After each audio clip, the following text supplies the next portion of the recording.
وضو دا بھی بہت زیادہ مقام رکھیا ہے۔ اللہ رب العالمین نے قرآن پاک دے اندر اس بات نو بیان فرما دیتا ہے۔ اللہ فرماندے نے اے میرے پیارے پیغمبر صلی اللہ علیہ وسلم اعلان فرما دیو، یا ایہا الذین آمنوا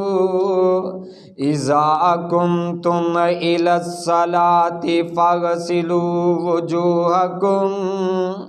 اے ایمان والےو جدو تسی نماز پڑھن لگو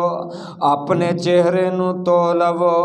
وَأَيْدِيَكُمْ إِلَى الْمَرَافِقِ وَامْسَحُوا، اپنے ہتھاں نو اپنیاں ارکاں تک کونی